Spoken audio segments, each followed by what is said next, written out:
ሚዲያ ቤተሰቦቻችን ዛሬ ከስቱዲዮ ወጣ ብለን አንዳንድ ሀገረኛ ጥያቄዎችን የምንጠይቅ ይሆናል። እናንተ ሀሳብ አስተያየታችሁን ኮሜንት ላይ አስቀምጡልን። ቻናላችንን ላይክ፣ ሼር፣ ሰብስክራይብ ማድረግዎን እንዳይረሱ። እስከ ፕሮግራማችን ፍጻሜ ድረስ አብራችሁን ቆዩ። እሺ፣ በቅድሚያ እንተዋወቅ። ስማችሁ ማለት? ሀብታሙ እባላለሁ። እሺ፣ ሀብታሙ። መልካሙ እባላለሁ። መልካሙ። ሩት። ደግሰው። ያለው። ሰለሞን። ብሩክ። ተመስገን። ሰላማዊት። እሺ፣ ሞዴል ቪዛ አቋምሽ ያስታውቃል።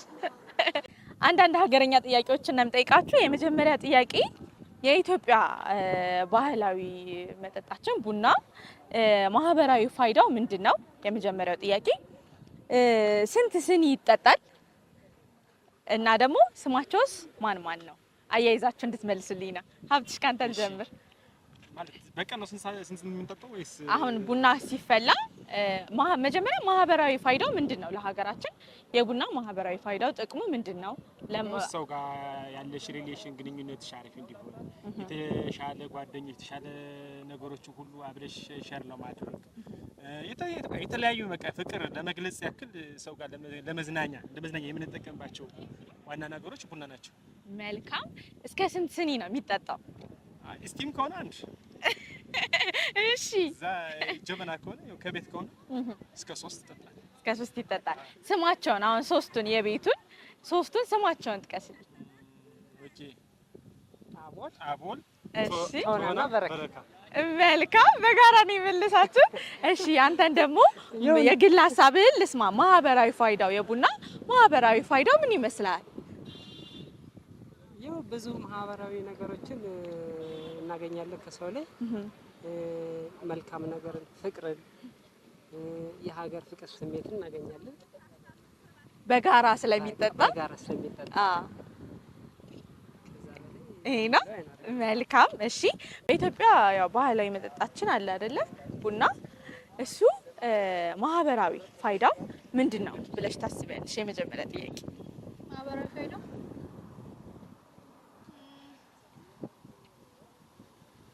የማህበራዊ ግንኙነትን ያጠናክራል። ጎረቤቶች ተሰብስበው አንዳንድ ነገሮች እንዲወያዩ ያደርጋል እና አንዳንድ ኢንፎርሜሽኖች እንዲገኙ። መልካም። እሺ፣ ቡና እስከ ስንት ነው የሚጠጣው? እስከ 3። ስማቸውን ልጠቅሽልኛለሽ? አቦል፣ ቶና፣ በረካ። መልካም። እሺ፣ የኢትዮጵያ ባህላዊ መጠጥ አለ አይደለ? ቡና። ቡና ማህበራዊ ፋይዳው ምንድነው ብለህ ታስባለህ?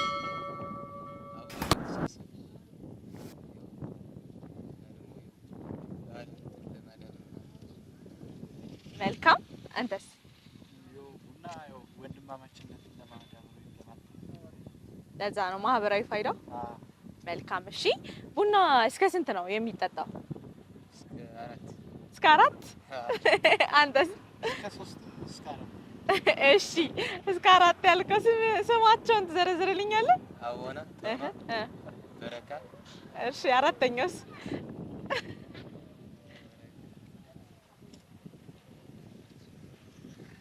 እሺ፣ ስማቸውን 4 ነው ስላለኝ ነው እሱ። አራተኛውስ? የለም፣ ዝም ብሎ ነው የሚጠጣው። አራተኛ ነው የሚባለው።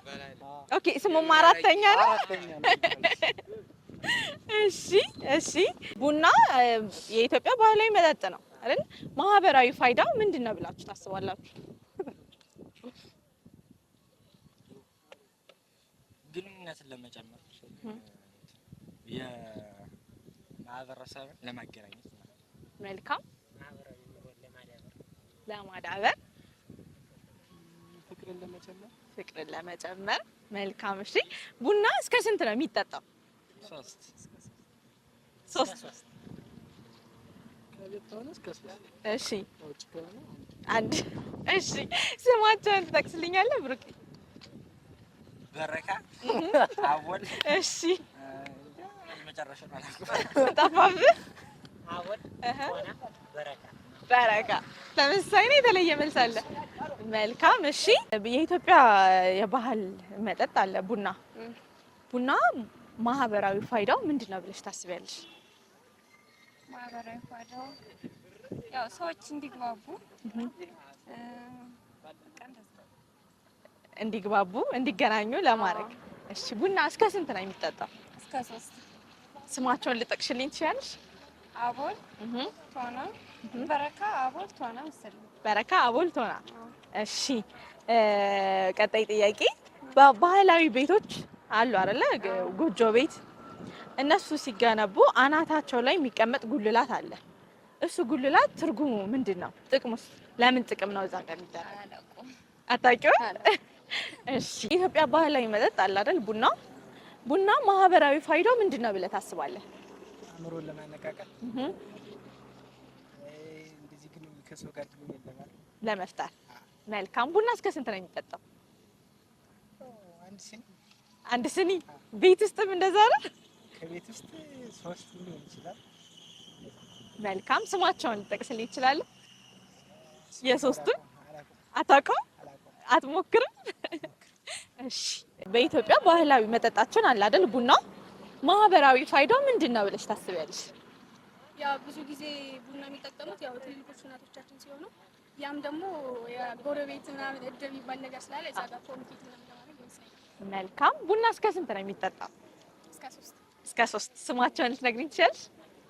አቦል ቶና በረካ። መልካም። በቤቶች ግንባታ ላይ አሁን የድሮ ቤት አለ አይደለ? ጎጆ ቤት አለ አይደል? ጎጆ ቤት አናት ላይ የሚቀመጠው ጉልላት ትርጉሙ ምንድን ነው የሚባለው? አሁን አብዛኛው ወደ ገጠር አካባቢ አለ አይታ ከሆነ ጎጆ ቤት ይሰራና ከአናታቸው ላይ ጉልላት ይደረጋል። እሱ ጉልላት ትርጉሙ ምንድን ነው? ምን ይመስላል? እሺ ምን ይመስላል? አንድነትን የሚገልጽ ነገር ነው ማስበው። እንደዛ ነው ማስበው አይደለ? ሌላ ትርጉም የለውም። በቃ የቤቱን አንድነት ነው የሚገልጸው። የቤቱን አንድነት።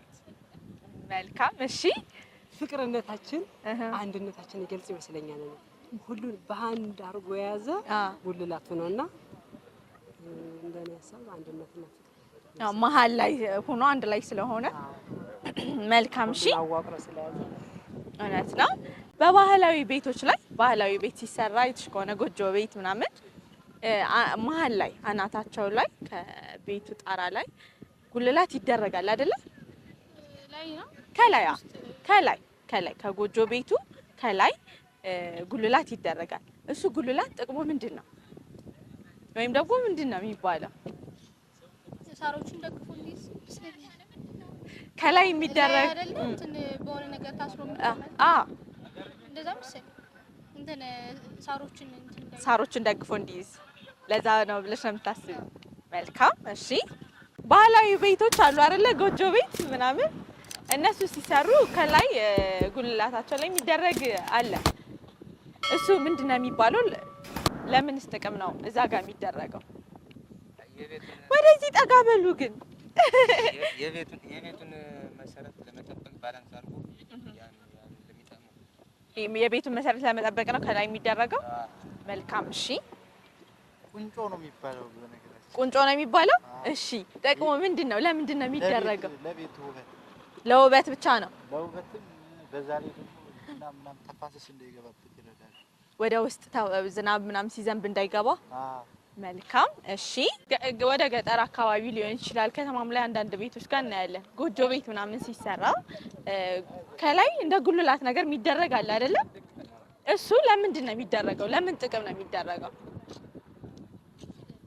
አጠቃ ከላይ ጎጆ ቤት ሲሰራ ባህላዊ ቤቶች ሲሰሩ ከላይ ጉልላታቸው ላይ የሚደረግ እንጨት አለ አይደለም? እሱ ለምን ጥቅም ነው የሚደረገው? አታውቀውም? ዋናው ምሰሶ የተተከለበት ስለሆነ ቤቱን ለመያዝ። መልካም። እሺ በባህላዊ ቤቶች ግንባታ ላይ አናታቸው ላይ የሚቀመጥ ጉልላት አለ አይደለም? ጎጆ ቤቶች ምናምን ላይ እሱ ጥቅሙ ምንድነው? ትርጉሙስ? ቤቱ እንዳያፈስ ያንን ለመያዝ ነው የሚደረገው ይመስለኛል። መልካም።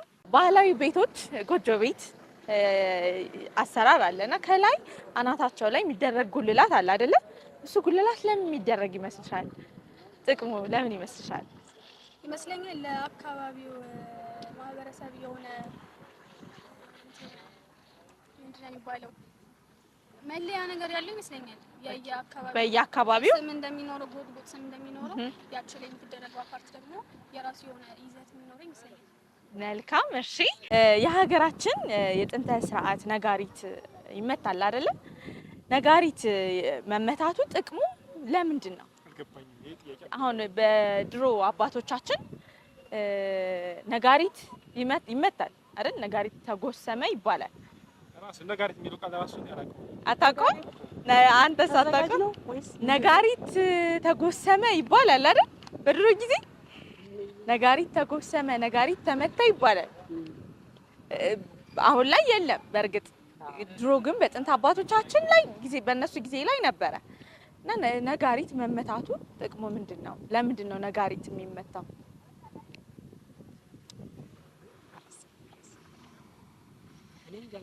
ነጋሪት እሺ ምንድን ነው ግን መጀመሪያ አውቃችሁታል? ቃል ነው ራሱ ያልገባኝ። አላወቀውም? ነጋሪት ምን ማለት እንደሆነ አላወቀውም። እሺ አንተስ ግን አውቀዋል ነጋሪት ምን ማለት እንደሆነ? አላወቀውም። ሌላ ስም ቢኖረው እነግራችሁ ነበር። አዲስ ነው ስሙ? ኦኬ እሺ። ነጋሪት እንደ ከበሮ አይነት እኮ ነው። እንደ ከበሮ አይነት ነው። እንደ ከበሮ አይነቱ ነው። በጣም ሰፋ ያለ ነው። ልክ እንደ አጠር ያለ ሆኖ እንደ ከበሮ አይነት ነው። አዎ ሆኖ ግን ከበሮ ነው። እሱ ነው ነጋሪት ማለት እሱ ነው። አላወቀውም። እሺ በሀገራችን በጥንት ስርዓት ነጋሪት ይመታል አይደል? ነጋሪት ተጎሰመ ሲባል ሰምተሽ ታውቂያለሽ? እሱ ነጋሪት የሚጎሰመው ለምንድን ነው ማለት ጥቅሙ ለምን ጥቅም ነው ነጋሪት የሚጎሰመው? በጥምቀት ባህል እንትን የጥምቀት በዓል ቀን የተለያዩ አዋጆች ምናምን ሲኖር በድሮ ጊዜ አዋጆች ምናምን ሲኖሩ በዛ ሰውን እንትን ለማለት ለመሰብሰብ ሰውን ለመሰብሰብ ነው ነጋሪት የሚጎሰመው። እና በቤተክርስቲያንም አለ። በቤተክርስቲያን አገልግሎትም ይውላል። አዎ በቤተክርስቲያንም ይውላል። ልክ ነሽ። ለጥንት አባቶቻችን ግን ለአዋጅ ነው የሚጠቀሙት። እንደዛም ይጠቀሙበት። መልካም እሺ። በሀገራችን የጥንት ስርዓት ነጋሪት ይጎሰማል አይደለ? ነጋሪት ተጎሰመ ይባላል። ለምን ጥቅም ነው ነጋሪት የሚጎሰመው? ወይም ደግሞ ለምንድን ነው ነጋሪት የሚጎሰመው? አለ ለምሳሌ ለስብሰባ የሆነ ሰው ነገር ሲሞት አዋጅ ለአዋጅ መጥሪያ ማለት ነው። እሺ ነጋሪት ለሀዘን ለደስታም ጥሪ ይመስላል። ሰው ለመሰብሰብ ለመጥራት። መልካም እሺ። በድሮ ጊዜ ነጋሪት ተጎሰመ ይባላል አይደል? አሁን ላይ እንደዛ ሲባል እንሰማለን። ነጋሪት ለምንድን ነው የሚጎሰመው? ለምን ጥቅም ነው ነጋሪት የሚጎሰመው? ነጋሪት ህዝቡን ለማነሳሳት። ለምን ለማነሳሳት? ወይ አንድ ነገር መርዶ ወይ ምናምን ለመናገር። እሺ ለመልእክት እንደ አዋጅ ማለት ነው። መልካም የራስህን ሀሳብ ንገረኝ። እሺ በሀገራችን የጥንት ስርዓት አሁንም አለ። በእርግጥ ነጋሪት ተጎሰመ ይባላል አይደለ? ነጋሪት ይጎሰማል። ነጋሪት የሚጎሰመው ለምንድን ነው? ለምን ጥቅም ነው? ለማስተላለፍ፣ አዋጆችን ለማስተላለፍ። አዋጆችን ለማስተላለፍ። መልካም እሺ። እሳት የላሰ እንላለን አይደለ? ከሊት እኮ እሳት የላሰ ነው ወይም ከሊት እኮ እሳት የላሰች ናት እንላለን። እሳት የላሰ ስንል ምን ለማለት ተፈልጎ ነው? ፈጣን በቃ ይሁን ያልተረጋጋ በጣም ክልፍተኛ የሆነ በጣም ፈጣን የሆነ እንደማለት ነው። መልካም እሺ። በሀገራችን ጥንተ ስርዓት ነጋሪት ተጎሰመ ይባላል አይደለ? ወይም ደግሞ ነጋሪት ሲጎሰም የሚሰማ ድምፅ አለ። እሱ ለምን ጥቅም ነው? ነጋሪት ተጎሰመስ የሚባለው ለምን ጥቅም ነው? አታውቀውም? አትሞክር። እሺ በሀገራችን ጥንተ ስርዓት ነጋሪት መምታት የተለመደ ነው አይደለ? እና ነጋሪት ተጎሰመ ይባላል። ለምንድን ነው ነጋሪት የሚጎሰመው? ይመስለኛል በድሮ በአድዋ ጦርነት ጊዜ ሰዎች ወደ አድዋ ጦርነት ሲዘምቱ በነጋሪት ይመስለኛል ስብሰባ የተጠሩት። እሺ ለዛ አይነት ኬዝ ይመስለኛል እስካሁን። ኦኬ ለእንደዛ አይነት ነገር ነጋሪት መጎሰም ይጠቀሙበታል። መልካም እሺ። እሳት የላሰ እንላለን አይደለ? ይሄማ እሳት የላሰ ነው እኮ ብለን እንጠራለን። ይሄ ቀጥተኛ ፍቹ እሳት የላሰ ቀጥተኛ ፍቹ ምን ማለት? ጎበዝ ማለት ኃይለኛ ማለት ቀጣፋ። መልካም እሺ። የላሰ ማለት እሳት የላሰ ነው እኮ እሱ። ወይም ደግሞ እሷ እኮ እሳት የላሰች ናት ይባላል። በጣም ጀግና ጎበዝ የሆነ ሰው ማለት ነው። መልካም እሺ። እሳት የላሰ እንላለን አይደለ? እሱ እኮ እሳት የላሰ ነው ወይም ደግሞ እሷ እኮ እሳት የላሰች ነች ምናምን ይባላል። እሳት የላሰ ሲሉ ምን ለማለት ተፈልጎ ነው? ፈጣን ፈጣን ነው፣ ፈጣን ጎበዝ ወይም ፈጣን ለማለት ነው። ነው። ሌላ ትርጉም የለውም። ጎበዝ፣ ጠንካራ፣ ፈጣን። መልካም እሺ። እሳት የላሰ እንላለን አይደለ? አሁን እኛ ከሊኮ እሳት የላሰ ነው ወይም ከሊት እኮ እሳት የላሰች ነች ይባላል። እሳት የላሰ ስንል ምን ለማለት ተፈልጎ ነው? ፈጣን ፈጣን። እሺ ይኸው ፈጣን ጎበዝ ነው በቃ ምናምን እንደ ነገሮች ይቸኩላል። እሳት ያላሰ ነው ይባላል። ችኩል ማለት ነው። ፈጣን ነው ጎበዝ ነው ለማለት ነው።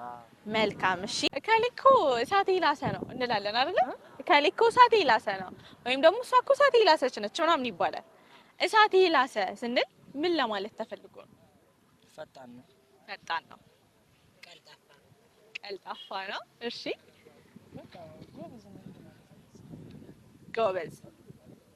ልክ ናችሁ ሶስታችሁም ትክክል ነው። እሺ ዱላ ለባለጌ ካልን ምርኩዝ ለዳሽ ለምን እንላለን?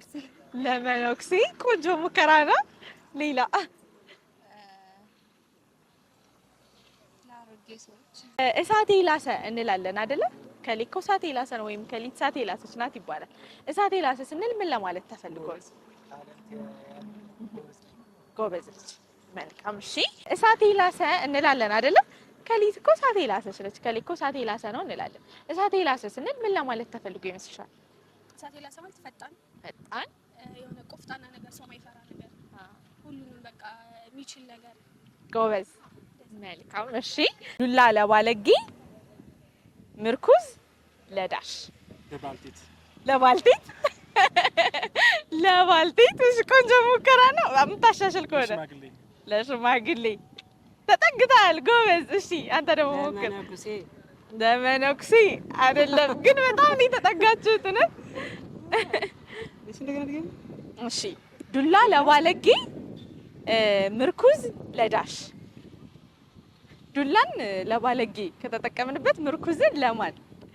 ለደግስ ዱላ ለባለጌ ካልን ምርኩዝ ለምን እንላለን?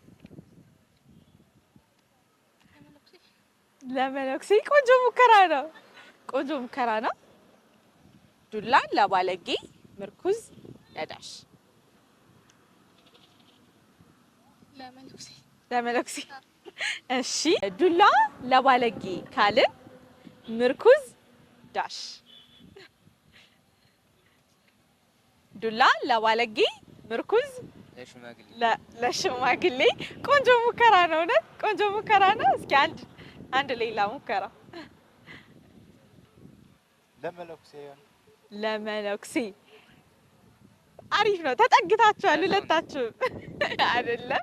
ዱላ ለባለጌ ካልን ምርኩዝ ለማን እንላለን? ለአዛውንት። ቆንጆ ሙከራ ነው። ሌላ ለሽማግሌ ለሽማግሌ እየተጠጋህ ነው። በደንብ እየተጠጋህ ነው። ለመነኩሴ ለመነኩሴ።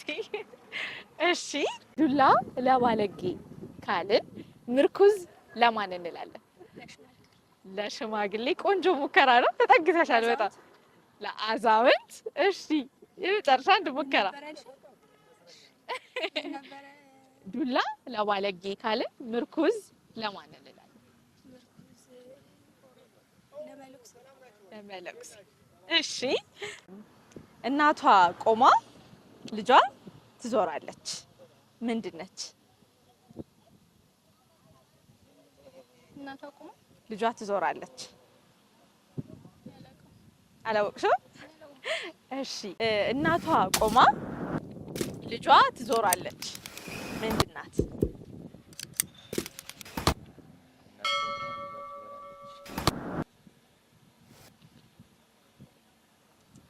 አላወቅከውም? አስብ፣ ችግር የለው።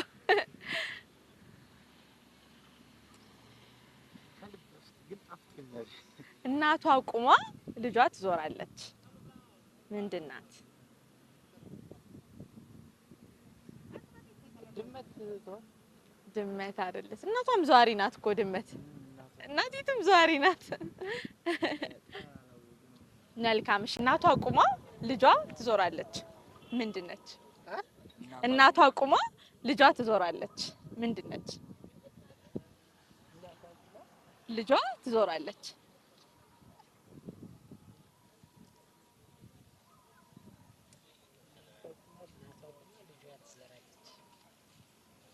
ምን ይመስላል? እናቷ ቁማ ልጇ ትዞራለች። ወፍ እናቲቱም እኮ ዘዋሪ ናት። እናቷ አብራ ነው የምትዞረው እሷ። ብሩክ ምን ይመስላል?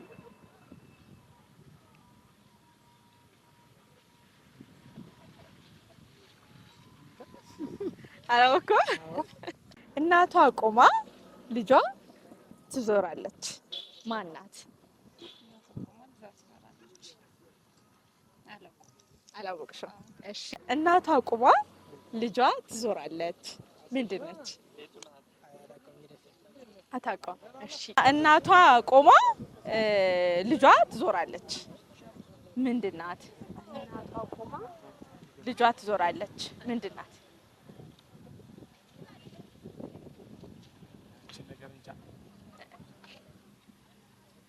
እስኪ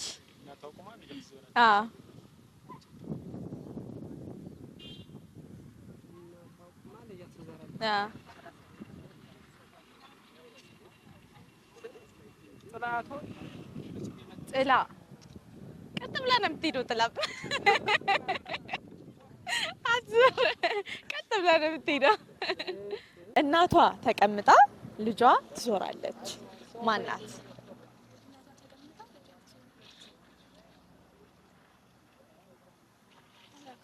ሞክሪ እስኪ። ምን ይመስልሻል? እናቷ ተቀምጣ ልጇ የምትዞር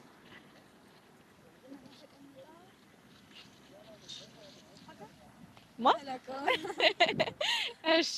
አውራ ዶሮ ጣራ ላይ ሆኖ እንቁላል ቢጥል እንቁላሉ ወደ የትኛው አቅጣጫ ይንሸራተታል? ወደ ቀኝ ወይስ ወደ ግራ? ጎበዝ ልጅ፣ በጣም አመሰግናለሁ። ቴንኪው። አንድ አውራ ዶሮ የቤት ጣራ ላይ ተቀምጦ እንቁላል ቢጥል እንቁላሉ ወደ ቀኝ ወይስ ወደ ግራ ይንሸራተታል? እንቁላል አይጥልም። አንድ አውራ ዶሮ ጣራ ላይ ሆኖ እንቁላል ቢጥል እንቁላሉ ወደ የትኛው ይንከባለላል? ወደ የትኛው አቅጣጫ መሄድ ይመስላችኋል? ከላይ ነው ከታች? ከላይ ሆኖ ከጣራው ላይ ሆኖ አውራ ዶሮ እንቁላል ቢጥል እንቁላሉ ወዴት የሚንሸራተት ይመስላል? ወደ መሬት። ወደ ታች ነው። እሺ፣ እኔ ወደ መሬት ነው። ወደ መሬት ይወድቃል። መልካም፣ በጣም አመሰግናለሁ። አንድ አውራ ዶሮ ጣራ ላይ ሆኖ እንቁላል ቢጥል እንቁላሉ ወደ የትኛው አቅጣጫ የሚወድቅ ይመስላችኋል? አንበሳ። አንድ አውራ ዶሮ ጣራ ላይ ተቀምጦ እንቁላል ቢጥል እንቁላሉ ወደ የትኛው አቅጣጫ መሄድ ይመስላል? አውራ ዶሮ እኮ እንቁላል አይጥልም። ቲንኪ። አውራ ዶሮ ጣራ ላይ ሆኖ እንቁላል ቢጥል እንቁላሉ ወደ የትኛው አቅጣጫ ይሄዳል? አውራ ዶሮ ጣራ ላይ ሆኖ እንቁላል ቢጥል እንቁላሉ ወደ የትኛው አቅጣጫ መሄድ ይመስልሻል? አውራ ዶሮ እንቁላል ቢጥል ጣራ ላይ ሆኖ እንቁላሉ ወደ የት አቅጣጫ መሄድ ይመስልሻል? ወደ ቀኝ። ወደ ቀኝ። እሺ፣ አመሰግናለሁ የኔ ቆንጆ። ቴንኪው። እሺ፣ እናቴ ቴንኪው። እሺ፣ የኔ አባት አመሰግናለሁ በጣም ቴንኪው። በጣም አመሰግናለሁ የኔ አባት። ቴንኪው። እሺ፣ አመሰግናለሁ በጣም ነው የማመሰግነው የኔ ፍቅር። አመሰግናለሁ። እሺ፣ ቴንኪው። እሺ፣ የኔ አባት። እሺ፣ አመሰግናለሁ በጣም ቴንኪው የኔ ቆንጆ። ውድ የንስር አምባ ሚዲያ ቤተሰቦቻችን ፕሮግራማችንን የተከታተላችሁትን ይመስል ነበር። እናንተስ ስንቶችን ጥያቄዎች መለሳችሁ? ሀሳብ አስተያየታችሁን ኮሜንት ላይ ያስቀምጡልን። ቀጣይ ሳምንት በሌላ ፕሮግራም እስከምንገናኝ ድረስ መልካም ሳምንት።